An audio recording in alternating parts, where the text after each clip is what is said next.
Hello भाई, इस video में हम बात करने वाले हैं डॉक्यूमेंट्स देखने वाले हैं हम जो है काउंसलिंग के लिए जो जो डॉक्यूमेंट लगेंगे उसके बारे में हम देखने वाले हैं। ठीक है, ये जो है महाराष्ट्र गवर्नमेंट ने जो है रिलीज किया है। ठीक है, बाकी की स्टेट का भी अगर हम बात करें तो लगभग जो है सेम ही होता है, ज़्यादा फर्क नहीं होता है। ठीक है, अगर हम बात करें स्टार्टिंग से तो यहाँ पे आप देख सकते हो admit card of NEET UG 2021। इसका जो है नीट का जो है आपके पास एडमिट कार्ड होना चाहिए।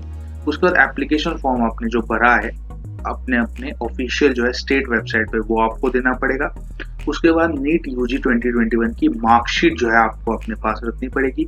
उसके बाद जो है आप यहाँ पे देख सकते हो nationality certificate issued by district magistrate, जो है इनका नेशनलिटी सर्टिफिकेट आपके पास चाहिए। ठीक है, अगर ये आपके पास नहीं होगा तो आपको जो है काउंसलिंग में जो है बैठने के लिए नहीं देंगे, बैठने में तो आपको काउंसलिंग करने नहीं देंगे। ठीक है, अगर हम थोड़ा नीचे करें तो यहाँ पे आपको आ जाएगा नीचे domicile certificate issued by district magistrate. Domicile certificate मतलब होता है आप कौन से जो है स्टेट में रह रहे हो उसके बारे में जो है लिखा रहता है कि आप जो है कौन से स्टेट से हो, आपका नाम क्या है, ये सब लिखा हुआ रहता है। ठीक है, अगर हम बात करें नेक्स्ट की तो वो है HSC examination marksheet. HSC examination marksheet मतलब 12th बोर्ड की जो है मार्कशीट आपको जो है प्रोवाइड करनी पड़ेगी। अगर आप एनआईओएस वगैरह से हो तो भी आप यहाँ पे उनकी जो इक्विवेलेंट हो जाता है वो एचएससी की, तो उसकी मार्कशीट भी आप यहाँ पे प्रोवाइड कर सकते हो। ठीक है, अगर हम बात करें नेक्स्ट की तो वो है एसएससी पासिंग सर्टिफिकेट। ठीक है, डेट ऑफ बर्थ के लिए जो है आपको पासिंग सर्टिफिकेट देनी पड़ती है। पासिंग सर्टिफिकेट आपको 10th क्लास में मिल गया होगा, या फिर अगर नहीं मिला है तो आपको जो है दूसरे डॉक्यूमेंट जो है बनाने पड़ते हैं। ठीक है, जो बहुत सारे स्टूडेंट जो है उनको जो है पासिंग सर्टिफिकेट मिल जाता है।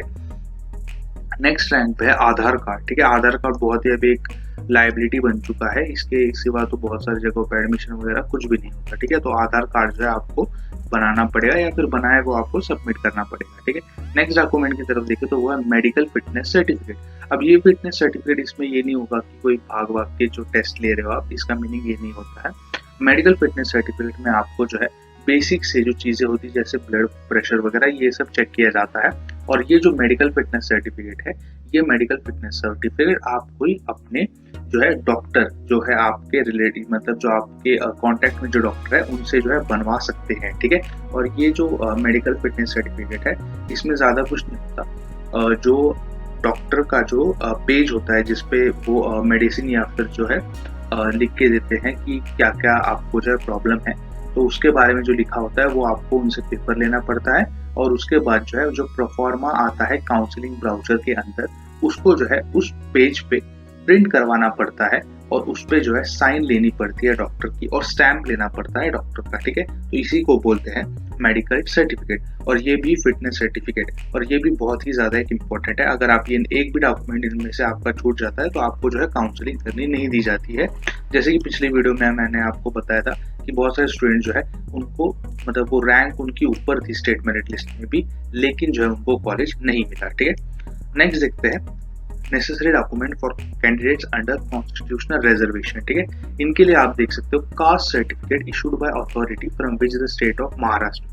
कास्ट सर्टिफिकेट जो है आपको प्रोवाइड करना पड़ता है, ये बहुत सारे स्टूडेंट के पास होता भी है जिनको पता है। ठीक है, उसके बाद आपको कास्ट वैलिडिटी सर्टिफिकेट भी लगता है। ये दोनों जो है कास्ट वैलिडिटी सर्टिफिकेट 11th में ही बन जाता है और कास्ट सर्टिफिकेट तो पहले ही भी बना सकते हैं। ठीक है, अगर हम बात करें नेक्स्ट की तो वो है नॉन क्रीमी लेयर। तो यहाँ पे जो बहुत सारे स्टूडेंट पूछते हैं SC ST के लिए यहाँ पे नॉन क्रीमी लेयर देने की जरूरत है या नहीं, तो आप यहाँ पे क्लियर लिखा हुआ है, ये गवर्नमेंट वेबसाइट का जो डॉक्यूमेंट है यहाँ पे देख सकते हो, not required for SC and ST। जो नॉन क्रीमी लेयर सर्टिफिकेट है वो 2020 के मार्च तक वैलिड होना चाहिए और VJ, NT1, NT2, NT3, NT3 OBC और SBC इन सबको जो है नॉन क्रीमी लेयर यानी NCL सर्टिफिकेट जो है आपको देना पड़ता है। ठीक है, अगर हम थोड़ा सा और नीचे करते हैं तो यहाँ पे आप देख सकते हो disability certificate of authorised medical board as per NTA या फिर MCC की जो सर्टिफिकेट होता है डिसेबिलिटी। अगर कोई स्टूडेंट डिसेबिलिटी से बिलोंग करता है तो जो है इन सारे कॉलेजेस या फिर कॉलेजेस से जो है आप यहाँ से डिसेबिलिटी सर्टिफिकेट ले सकते हो, उसके बारे में दिया गया है। ठीक है, नेक्स्ट अगर हम बात करें एडिशनल तो यहाँ पे देख सकते हो recent eligibility certificate for EWS category issued by competent authority as a state government format, certificate in central government format will not be accepted। ठीक है, तो अभी एक्चुअली इसमें जो है स्टेट EWS का जो है यहाँ पे डॉक्यूमेंट है, इसके बारे में यहाँ पे दिया गया है।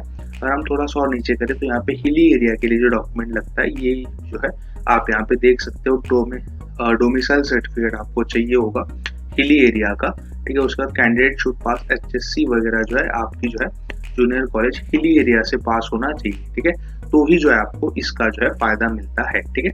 अगर हम बात करें prove that candidate has pass HSC from tehsil taluka in the hilly area, इस पेरेंट डोमिसाइल वगैरह पेरेंट्स का जो है डोमिसाइल भी आपको लगता है, ज्यादातर पापा का ही लगता है, ठीक है। अगर हम आगे बात करें D1 कैटेगरी स्टूडेंट्स के लिए, अब D1 कैटेगरी उनके लिए होती है जो मतलब जिनके पापा जो आर्मी मतलब रिटायर हो चुके हैं, ठीक है। अब यहाँ पे देख सकते हो सर्टिफिकेट ऑफ पेरेंट फ्रॉम जिला सैनिक बोर्ड। उसके बाद second domicile certificate of parent, it should be from with in the state of Maharashtra में ही होना चाहिए उनका डोमिसाइल। अगर हम बात करें D2 कैटेगरी यानी जो है आपके serving personnel belong to Maharashtra, इनका भी जो है डोमिसाइल महाराष्ट्र का होना चाहिए। और जो है परफॉर्मा सी, इनका भी जो है परफॉर्मा सी ही आता है D2 कैटेगरी के लिए। D1 कैटेगरी के लिए भी परफॉर्मा सी ही आता है, ठीक है। बस उसको जो है हाईलाइट किया जाता है सर्टिफिकेट के अंदर, ठीक है। अगर हम बात करें D3 कैटेगरी तो ये बहुत ही कॉम्प्लिकेटेड कैटेगरी है, ठीक है। इसमें जो है क्या कौन से स्टूडेंट्स आते हैं जिनके जो पापा है वो महाराष्ट्र स्टेट से बिलोंग नहीं करते और जो है महाराष्ट्र में वो सर्विस कर रहे हैं, ठीक है। उनको जो है D3 सर्टिफिकेट मिलता है। यहाँ पे आप पढ़ सकते हो domicile certificate of parent of other than Maharashtra is only accepted, ठीक है। और दूसरा की है उनके जो पेरेंट जो है यहाँ पे army navy air force and transferred and posted in the state of Maharashtra, वो D3 कैटेगरी थ्रू जो है महाराष्ट्र में ले सकते हैं। और मैं आपको बता दूं D3 कैटेगरी थ्रू अगर आप ले रहे हो तो आपको जो है कट ऑफ अच्छा खासा कम हो जाता है, ठीक है। अगर हम बात करें MKB कैटेगरी, MKB होता है महाराष्ट्र कर्नाटक डिस्प्यूटेड बॉर्डर, तो इसमें जो है certificate of candidate stating that he she is from disputed area, ये वाला सर्टिफिकेट चाहिए। उसके बाद जो कैंडिडेट की मदर लैंग्वेज है मराठी होनी चाहिए, ठीक है, जो कन्नड़ा नहीं होनी चाहिए। बहुत सारे स्टूडेंट जो है कर्नाटक बॉर्डर से होते हैं, इसीलिए एक्चुअली ये स्पेशल रिजर्वेशन दिया गया है। नेक्स्ट है जो आपका जो HSC पास हुआ या फिर SSC, तो वो जो है डिस्प्यूटेड एरिया से होना चाहिए, ठीक है। तो ये सारे डॉक्यूमेंट जो है सबसे मेन डॉक्यूमेंट होते हैं, ठीक है। और ये जो है काउंसलिंग फॉर्म भरने के लिए सारे डॉक्यूमेंट है, ठीक है। अगर हम बात करें डिसेबिलिटी के लिए कौन कौन से कॉलेजेस में आपको जाके चेक करना पड़ेगा, तो उसकी बात करें तो यहाँ पे आप देख सकते हो। अगर आप न्यू दिल्ली से हो तो वर्धमान महावीर मेडिकल कॉलेज सफदरजंग यहाँ पे आप चेक कर सकते हो, या फिर AIIPMR इसमें से भी आप जो है मुंबई में है ये, यहाँ पे भी आप सर्च कर सकते हो। यहाँ पे जो है आप डिसेबिलिटी का सर्टिफिकेट ले सकते हो। और अगर यहाँ ये वाले कॉलेजेस यहाँ पे दिए गए हैं इसमें से अगर आपका नहीं होगा तो जो है आपका डिसेबिलिटी सर्टिफिकेट माना नहीं जाएगा, ठीक है। ये जो कॉलेजेस आप यहाँ पे देख सकते हो JJ medical college Mumbai, Goa medical college Goa वाले स्टूडेंट्स के लिए मुंबई, उसके बाद गोवा, जयपुर, चंडीगढ़, अगरतला, वाराणसी, मुंबई, नागपुर, एम्स नागपुर, ठीक है।